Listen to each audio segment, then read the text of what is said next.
What's up, guys? It's Simplexus, and today I'm going to do a top 11 Zelda games list. This was originally going to be a top 10 list, but I forgot that Tears of the Kingdom came out, and it's in my top 10, so it's a top 11.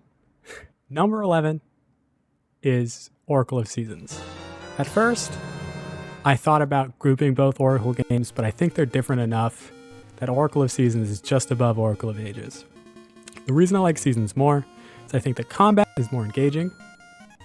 I like the mechanic of switching the season more than switching between time. I will say, despite Oracle of Seasons being in the top 11 on its own, playing both Oracle of Ages and Seasons to have the full experience does feel needed to me. To first play Oracle of Ages, which I would probably put at number 12. Because you get a code at the end of the game where you can carry over some of your hearts and then play Seasons because it's a little bit more combat intensive. So Ages is more puzzle based and then Seasons is more combat based, while they both, of course, have some aspects of the other one. And if you have beaten either and you have put in the code, you get to face the final boss fight, which is Ganon. At number 10, I have Link's Awakening, the remake. I think if it didn't have the remake, it wouldn't crack my top 10. But the remake on Switch, despite having frame rate issues, I think is not only really cute, so visually it's a very, very fun game to look at. I enjoy the combat. I enjoy the dungeons. I think it's an easier game to 100% when it comes to Zelda games. It's one of the few games I 100%ed on stream while I was doing this timeline playthrough. The location is really fun. Something that I think is really good about a lot of Zelda games is, like, I think traditionally you think that, like, oh yeah, Link is going to be in Hyrule and he is going to save Zelda. But a lot of these games, like the Oracle games, Link's Awakening, Majora's Mask, they're all outside of Hyrule. And I like when Link is existing in a place that isn't his main setting. I also like Link's Awakening because it feels like one of those games where you're thinking, like, what happened? Like, what did we just do? Like, was this here? Was this real? Am I just dreaming on a raft? Or was I actually at this island? And I think that that's a really kind of jarring but fun look into Link. I think a lot of the Zelda games have, like, this really darker aspect where you're kind of inspecting life. And Link's Awakening really does that. Where you're like, I just had this whole adventure and created all these friends. But were those friends real? Number 9 is the first game where Link is actually in Hyrule, at least for part of it, is A Link Between Worlds. I really like that it has what is basically the map from A Link to the Past, because it's something that I was familiar with. I really like the mechanic of going into the wall and then going from Hyrule to Lowrule, because that's really unique. A lot of Zelda games don't have unique mechanics like that. I think that was a really fun mechanic just because you're introduced to an alternate reality. I like that Link would sometimes go into a 2D world and you use that to solve puzzles. That was very interesting. Whenever the mechanic in a Zelda game is used, like the main mechanic of the game is used to solve puzzles, I feel much more engaged myself. It's a great game.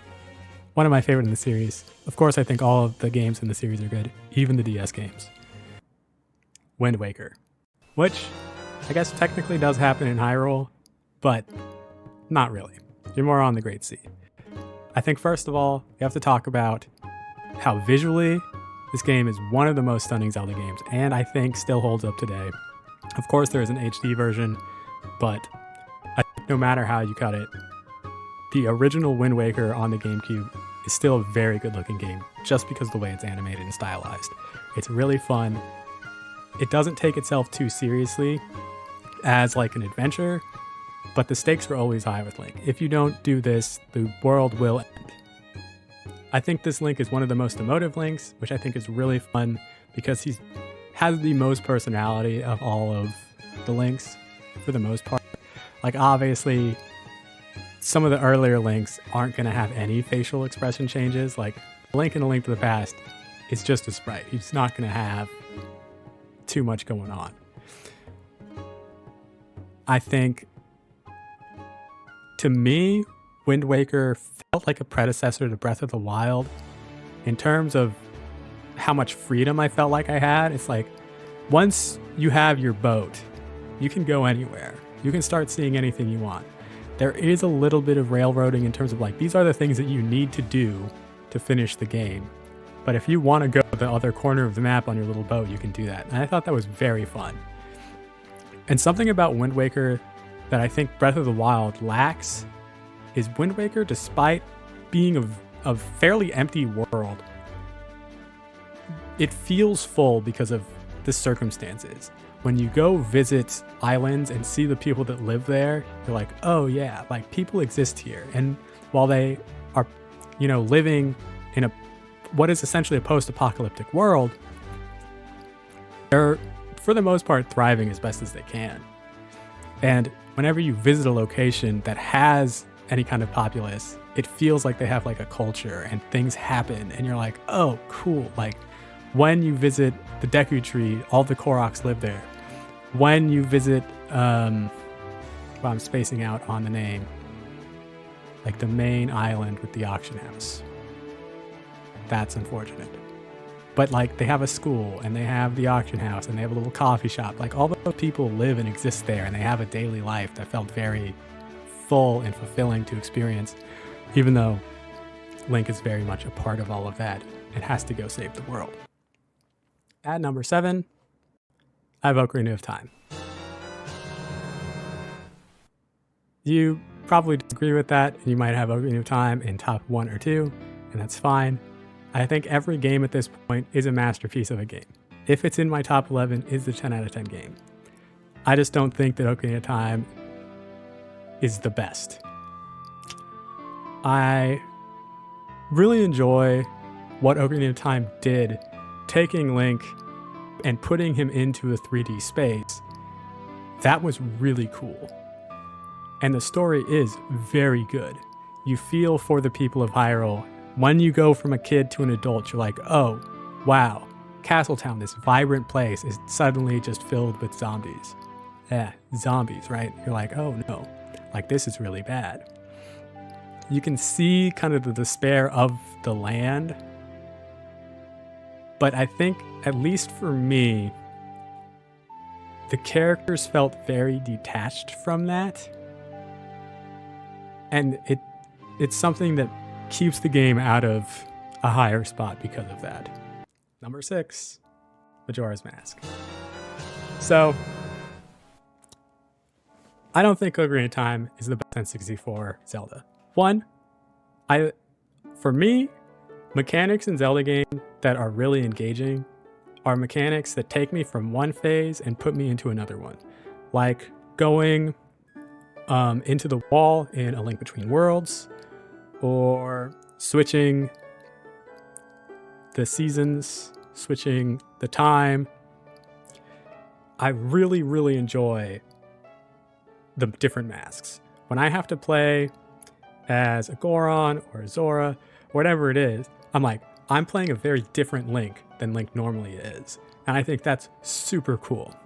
I think the mask mechanic is one of the best that they've ever done. And I have definitely understand other people's complaints about Majora's Mask being too short, in that it only has like it's 5 dungeons. But I felt that Majora's Mask, Link was a lot more connected to the characters. When you're doing a quest in your little 3 days, you will like trade this land deed. And then you're like, oh, I know that this guy wants this thing. And I need to do this as a Goron. And I need to do all these trading things. And I'm learning about these characters. And behind all of that, at the end of the 3 days, like all of these people are going to be dead. And you can see that in Clocktown, where like they start to really start fearing it. You can see like the inn evacuate, like you can just loot at the end of the 3 days. And I think that the 3-day mechanic is also really fun. I think feeling the pressure of having to beat and do everything in those 3 days while also realizing you can keep going back is very, very fun. Number 5, and a lot of you probably don't agree, Skyward Sword. I think this might have an artificially high spot on my list because Skyward Sword was the game that got me back into the Zelda franchise. I hadn't been playing Zelda for a very long time. I knew Tears of the Kingdom was coming out, but I was like, well, after I beat Breath of the Wild in like 2016 or whatever when it came out, I didn't touch the series until 2021. And I never played Skyward Sword because I wasn't a huge fan of motion controls. I initially played Twilight Princess on the motion controls, and I was like, this isn't really for me. But I gave Skyward Sword a chance, and I think that it is one of the best in the series. It has similarities to Wind Waker in that once you're on your bird, you kind of feel like you can go explore all of these like sky islands. But more than that, it feels like the beginning. Skyward Sword is the first game in the timeline, and it feels like it when you're playing it. You're like, oh, like, yeah, this makes sense that this was the start of how all of this happened, and you're learning all of it. So like the lore feels very full, and it's really cool to see like the phase shift, like the time shift in Impa. Sorry for fight. I think the Demise fight is really engaging.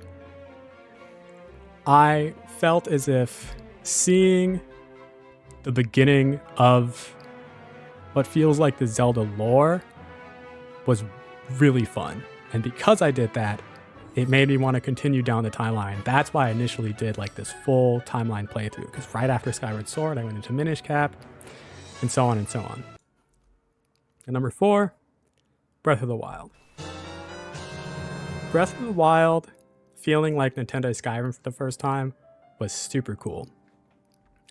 It took the Zelda formula and then completely flipped it on its head. You really did have complete freedom to do whatever you want. If you want to go kill Ganon with 3 hearts at the very beginning of the game, you can do that. You're allowed to do that. And I think that's super fun. Is a very good game. I think the dungeons are a little weak. The Divine Beast, they feel more like extended puzzles. But the fact that Nintendo took the risk to make something like they did, and I still did have a lot of fun with it, despite having some of these complaints, puts it very high on the list for me. Number 3, and the most recent Zelda game, Tears of the Kingdom. Now, I don't know how they did it exactly compared to Breath of the Wild, but I'm now at least, I think, 300 hours into Tears of the Kingdom, and it does always feel full. When I'm exploring the world, it always feels like there's something there, and there's way more of it. You have the depths, you have the Sky Islands, and of course you have the map of Hyrule. And I feel like whenever I'm going somewhere, I see something happening. I'll notice the NPCs fighting the Goblin. I'll see Addison holding up a sign way up in the mountains. It's cool to see like little things like that because it makes the world feel less empty. I think Tears of the Kingdom also took a lot of the complaints that I had with Breath of the Wild and fixed them. But I think the dungeons are better. I think the boss fights are better. I think the weapon and shield durability is better, and it's hard to explain that, but because of certain mechanics, I'm not as pressed if something breaks. I'm like, oh, that's broken, but that's okay, because I still have this. I guess. And again, the final boss fight in Tears of the Kingdom is super good. Super, super good. It feels very epic.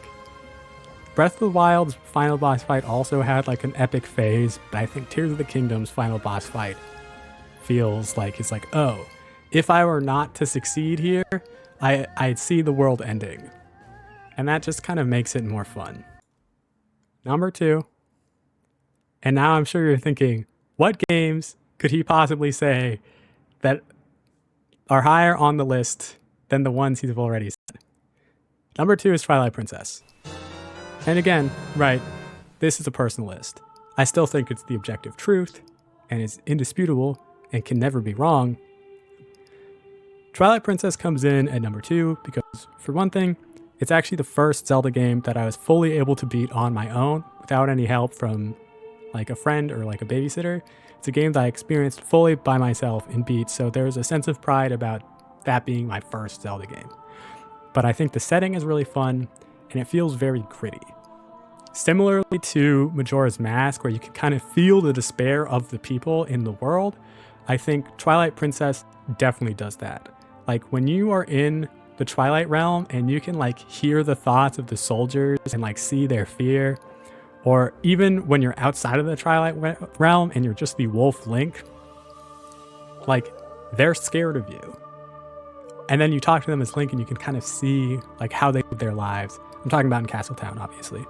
But in other places as well. Like, I guess the initial hook, right? When the kids get kidnapped and Link chases after them and you see them again as Wolf Link in the Twilight Realm, like you understand their fear. And like when the statue moves, they're like, oh, like what's happening? Is this it?